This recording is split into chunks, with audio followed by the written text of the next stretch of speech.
Hello everyone, গত পর্বে আপনাদের দেখিয়েছি ফুকেটের একদিনে যে সকল সুন্দর সুন্দর সাইট সিইংগুলো করতে পারেন, যেমন প্রমথম কেভ, ইয়ানুই বিচ, রক সুইং, এছাড়াও থাইল্যান্ডের অথেন্টিক ফুড রেস্টুরেন্ট এবং ওয়ার্ড চালক এবং সবশেষে পাতংয়ের নাইট লাইফ।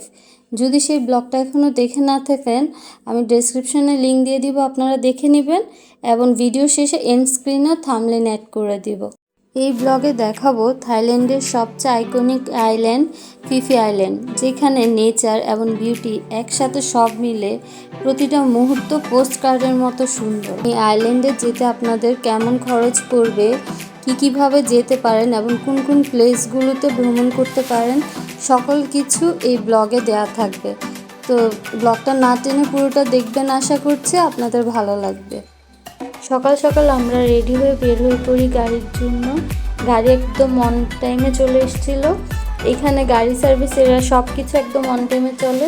যদি আপনি লেট করেন তাহলে আপনাকে রেখে এরা চলে যাবে। পাতং স্ট্রিটে অনেকগুলো ট্যুর এজেন্সি রয়েছে। আমরা আগের রাতেই পাতং স্ট্রিট থেকে ফুকেট থেকে ফিফি যাওয়ার বড় ফেরিগুলোর প্যাকেজ নিয়ে নিই। এই প্যাকেজের মধ্যে আপনাকে হোটেল থেকে পিয়ার পর্যন্ত পৌঁছে দেওয়ার গাড়ি সার্ভিসও ইনক্লুড রয়েছে। পাতং থেকে পিয়ার আসার জন্য 40 থেকে 45 মিনিটের মতো সময় লাগে।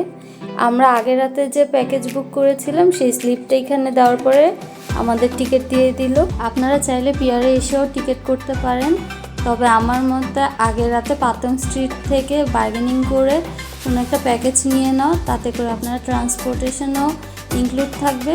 আর যদি পিয়ারে এসে টিকিট করেন সেক্ষেত্রে আপনাদের ট্রান্সপোর্টেশনটা নিজেদের ঠিক করে আসতে হবে। কিছুক্ষণ পরে ইনস্ট্রাক্টর এসে আমাদেরকে ফেরির সকল নিয়মকানুন এবং কি আমরা দেখতে পাবো, কি করতে হবে সব কিছু বুঝিয়ে দিচ্ছিল। Only here 30 minutes. You will enjoy, take a photo. You will see all beautiful, all beautiful, all beautiful like this, everybody. It's amazing, everybody. And after 2 hours, when your boat reach PV Island, we bring you go around PV Island for sightseeing. And then we bring you go for swimming and snorkeling. When you do sightseeing and when we bring you go for swimming and snorkeling, I'm sure you feel happy. Why? PP Island is very beautiful. এরপর আমরা ফেরিতে উঠে পড়ি। ফেরিটা যথেষ্ট বড় এবং neat and clean ছিল। এছাড়া Phuket থেকে ফিফি যাওয়ার ফেরি টাইম শুরু হয় 8:30 থেকে। লাস্ট টাইম মোস্ট প্রবাবলি 3টা বা 3:30 পর্যন্ত আপনারা ফুকেট থেকে ফিফি যাওয়ার বিভিন্ন সময় ফেরি পেয়ে যাবেন। এছাড়াও আপনারা চাইলে স্পিড বোটে করেও ফিফি যেতে পারবেন।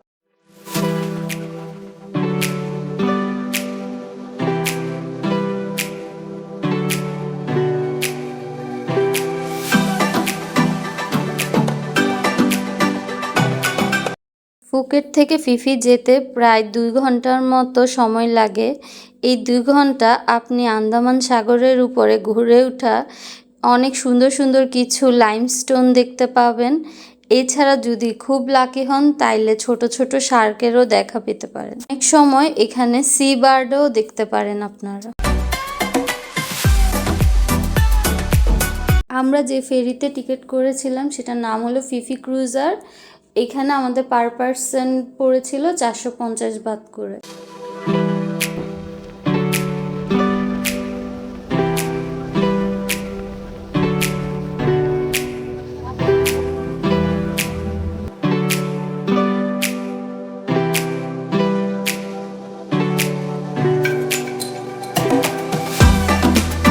আন্দামান সাগরে ভ্রমণ করতে করতে আপনাদের ফুকেট থেকে ফিফি আপনারা কিভাবে যেতে পারেন, কেমন খরচ হতে পারে সকল ডিটেলসগুলো বলে দিচ্ছি। ফুকেট থেকে ফিফি আপনারা 2টা ওয়েতে যেতে পারেন, একটা বড় ফেরিতে করে, সেকেন্ড আরেকটা ওয়ে হচ্ছে স্পিড বোটে করে। আপনারা বড় ফেরিতে গেলে সময় 2 ঘন্টার মতো লাগতে পারে, স্পিড বোটে গেলে আপনার সে সময় 1 ঘন্টার মতো লাগবে। এছাড়া বড় ফেরিতে গেলে আপনাদের পার পার্সন ভাড়া 500 থেকে 800 বাতের মতো হতে পারে এবং স্পিড বোটে গেলে সেই ভাড়া 800 থেকে 1100 বাত বা তার কম বেশি উঠানামা করতে পারে। এই ভাড়াগুলো অ্যাকচুয়ালি ফিক্স না, সিজন অনুযায়ী ভাড়াগুলো আপ ডাউন করে। তাছাড়া আপনারা যে এজেন্সি থেকে প্যাকেজ নেবেন তাদের সাথে কিছুটা বার্গেনিং করে নেবেন। ফুকেট থেকে ফিফি যাওয়ার জন্য আরও অনেক ধরনের প্যাকেজ রয়েছে। অনেকে ফুকেট থেকে ফিফি ডে ট্রিপ দিয়ে থাকে, এছাড়া অনেকে এক রাত ফিফি আইল্যান্ডে স্টে করে। আমরা ওয়ান ওয়ে টিকিট নিয়েছিলাম, আমরা এক রাত ফিফি আইল্যান্ডে স্টে করেছি। আমার পার্সোনাল সাজেশন থাকবে আপনারা এক রাত ফিফি আইল্যান্ডে স্টে করবেন, কারণ ফিফি আইল্যান্ডটা আসলেই অনেক সুন্দর।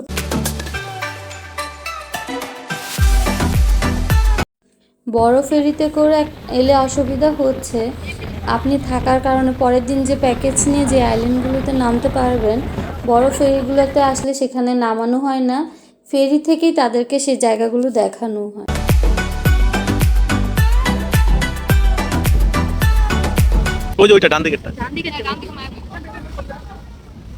So everybody right now, you take a look at the front. Everybody, if you take a look at the front of the body, first bay of people that we call Maya Bay. Maya Bay. And I can say that the Maya Bay is the most famous bay of People Island. I hope you will stay everybody in 1999. The beach movie was filmed here before. So the beach movie starting by Mr. Leonardo DiCaprio. This is the beach movie location. One more thing I want to let you know. Now the National Park of Phi Phi Island not allow any boat going to stop into the beach. They just allow the boat come to do swim and snorkeling inside the bay. Not allowed to stop into the beach. And the people on the beach.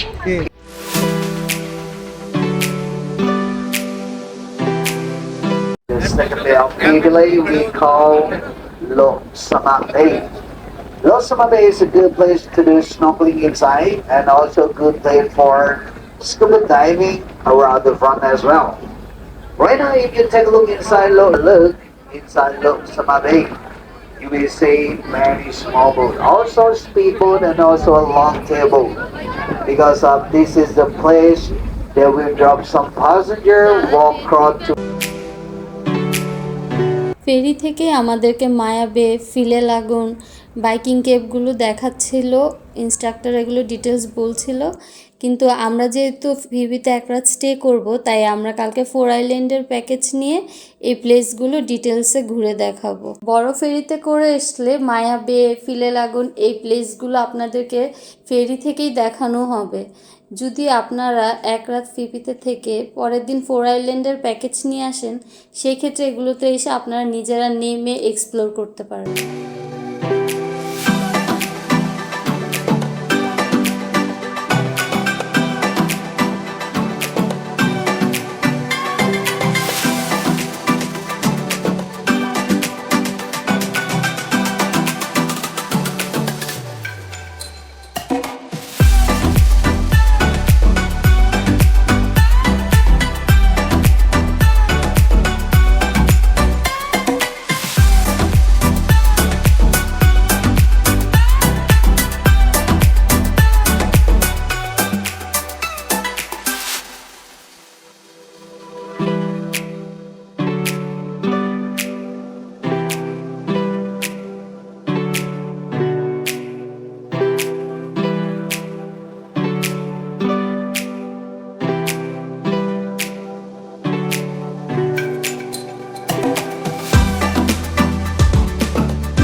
প্রচণ্ড বাতাস, বোটের গতিতে ঢেউয়ের শব্দ, পুরো জার্নিটা একদম অসাধারণ ছিল।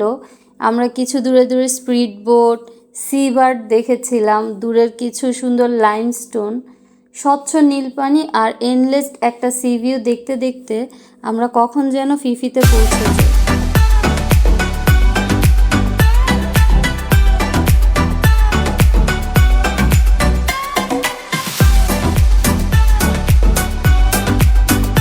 পিয়ারে নেমে দেখবেন বিভিন্ন হোটেলে বয়রা যারা আসছে তাদেরকে রিসিভ করতে প্লে কার্ড নিয়ে দাঁড়িয়ে থাকে।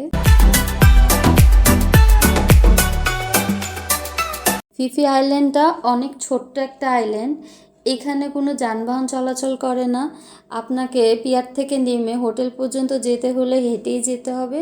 এছাড়া আপনি এই আইল্যান্ডের মধ্যে যেখানেই যান না কেন আপনাকে পায়ে হেঁটেই ঘুরতে হবে। আমরা ফিফিতে আসার আগে একটা হোটেল বুক করে নিই agoda.com-এর মাধ্যমে। আমরা যে রিসোর্টটা বুক করে আসি সেটার নাম হলো পিপি নাইস বিচ রিসোর্ট। রিসোর্টের চারপাশটা নানা রকম ফুল পাতাবাহার গাছ দিয়ে সবুজে ঘেরা। এছাড়াও রিসোর্টের প্রত্যেকটা রুমের সাথে আলাদা করে বেলকনিও রয়েছে। রুমের ভেতর ঢুকেই দেখলাম আমাদের খাটটা কাঠগোলাপ দিয়ে সুন্দর একটা লাভ শেপ ডিজাইন করা, neat and clean bed.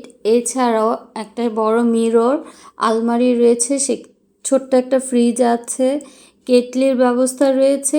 Extra facilities হিসাবে আপনি এখানে হেয়ার ড্রায়ার সাথে কিছু কফি সেশে পাবেন।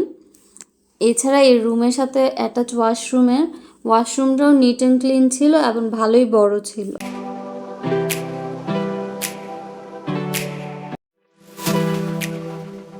এই রিসোর্টের ভাড়া আমাদের পার নাইট পড়েছিল 5,500 টাকা।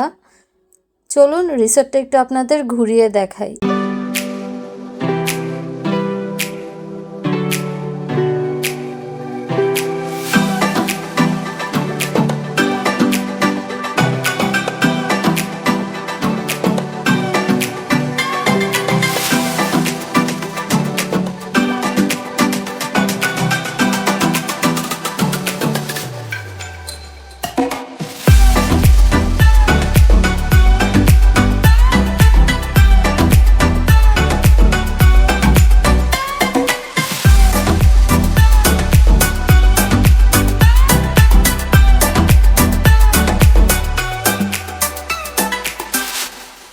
আমরা ফ্রেশ হয়ে বিকালের দিকে ফিফি আইল্যান্ডটা ঘুরতে বের হয়ে পড়ি।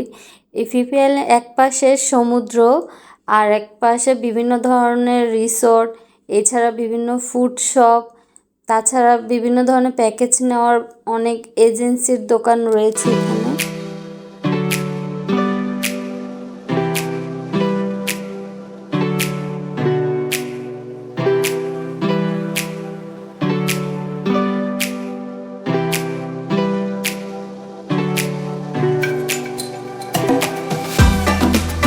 ফিফি আইল্যান্ডটা খুবই ছোট্ট একটা দ্বীপ, আপনারা এখানে হেঁটেই পুরো দ্বীপ ঘুরতে পারবেন। আর ফিফি আইল্যান্ডে এমনিতেও কোনো ট্রান্সপোর্টেশনের ব্যবস্থা নেই, আপনাকে হেঁটেই পুরো আইল্যান্ডটা ঘুরতে হবে।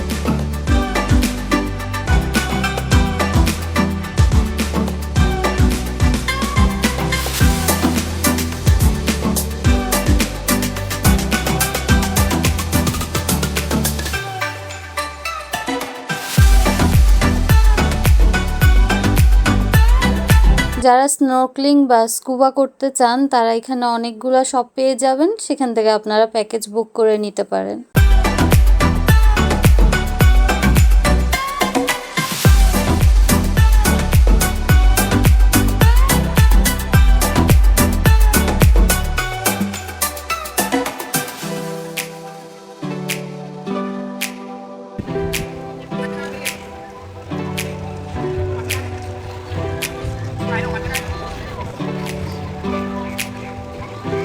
আপনারা পিয়ারে এসে আবার একটু সামনের দিকে গেলেই সেখানে অনেক ধরনের ফুড শপ দেখতে পাবেন, বিভিন্ন ধরনের ট্যুর এজেন্সিগুলোর প্যাকেজ নিতে পারেন। এছাড়াও আপনারা ফিফিতে আসলে স্কুবা বা স্নোর্কেলিং করতে চাইলে সেই প্যাকেজগুলোও নিতে পারেন।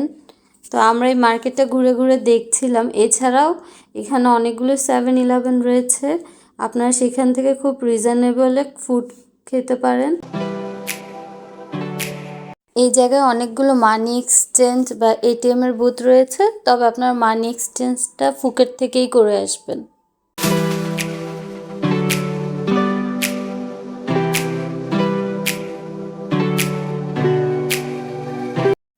এই মার্কেটটার মধ্যে আপনারা অনেক ধরনের সোভিনারিস অনেক কিছুই পাবেন, কিন্তু এখানে যেহেতু ছোট্ট একটা দ্বীপের মধ্যেই মার্কেট, এখানে প্রাইস খুবই আমার এক্সপেন্সিভ মনে হয়েছে। আপনারা সোভিনারিস কিনতে চাইলে ফুকেট বা ক্রাবির থেকে কিনতে পারেন, ফিফিতে অনেক বেশি এক্সপেন্সিভ।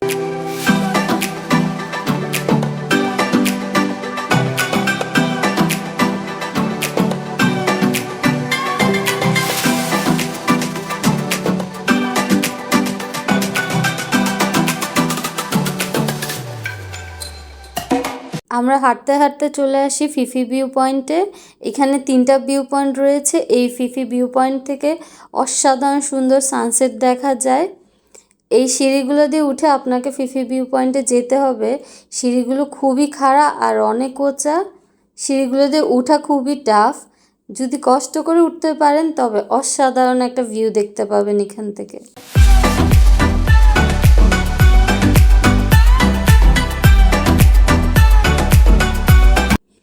ফিফি ভিউ পয়েন্টে আমাদের টিকিট প্রাইস পড়েছিল 50 বাত করে। উঠেই ফার্স্টে ফিফি ভিউ পয়েন্ট 1 এটা। এখানে বিভিন্ন ধরনের প্রপস রয়েছে ছবি তোলার জন্য, অনেক গাছপালা, অসাধারণ সুন্দর একটা ভিউ পয়েন্ট। আপনি অনায়াসে আপনার বিকেলটা এই ফিফি ভিউ পয়েন্টে এসে কাটাতে পারেন। বাংলাদেশের অনেকেই হয়তো এই জায়গাটা সম্পর্কে জানে না। আমি খুব একটা কারোর ব্লগে এই জায়গাটা দেখিনি, কিন্তু আপনারা আসলে কষ্ট করে যদি সিঁড়ি বেয়ে উঠতে পারেন, অসাধারণ ভালো কিছু সময়, সুন্দর একটা বিকেল কাটাতে পারেন এই জায়গাটায়।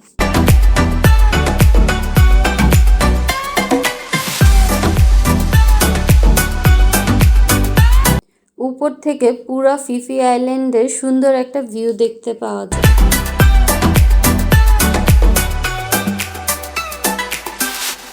ভিউ পয়েন্ট 1 থেকে আরেকটু উপরের দিকে উঠলে আপনারা ভিউ পয়েন্ট 2তে সুন্দর একটা ভিউ দেখতে পাবেন।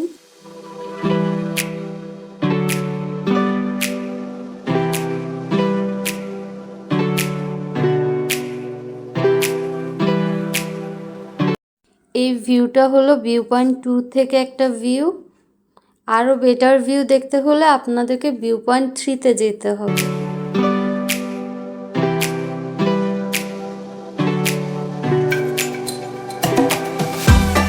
ভিউ পয়েন্ট 2 থেকে আরেকটু উপরে এসে ভিউ পয়েন্ট 3 থেকে সুন্দর একটা সানসেট দেখতে পাওয়া যায়। এছাড়া এখানে এসে আমরা দেখতে পাই প্রচুর ইউরোপিয়ানরা এখানে সময় কাটাচ্ছে। তো আমরা এখান থেকে সুন্দর একটা সানসেট উপভোগ করি।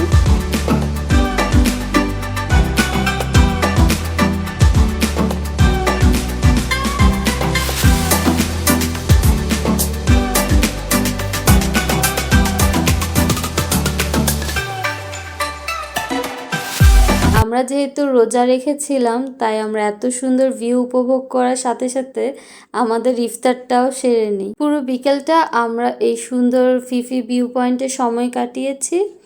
এরপর সন্ধ্যায় আমরা চলে যাই ফিফির বিচ সাইডে, যেখানে ফায়ার শো হয়ে থাকে।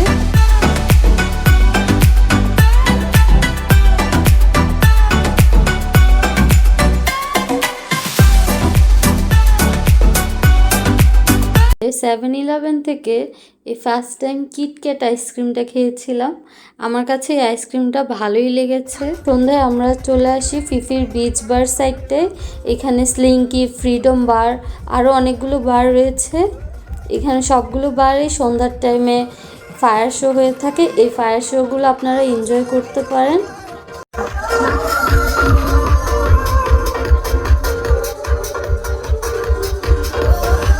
আপনারা এখন এই ফায়ার শোগুলো এনজয় করেন। আমি এখানে কিছু ক্লিপ দিয়ে রাখবো, পুরোটা দিতে গেলে এই ব্লগটা অনেক বড় হয়ে যাবে। আপনারা যদি চান আমি পরের ব্লগে ফায়ার শোটা আপলোড করে দিব। সেই শোটা দেখতে হলে অবশ্যই সাবস্ক্রাইব করে রাখবেন।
So clap, so clap, so clap, so clap. Yeah, whoa. Mission the world, see everybody on move.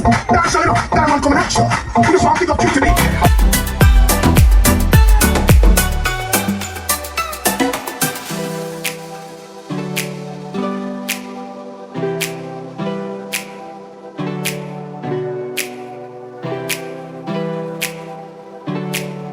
আমরা প্রায় 2 থেকে 2.5 ঘন্টার মতো এই ফায়ার শো এনজয় করে আমাদের রিসোর্টে আবার ব্যাক করি।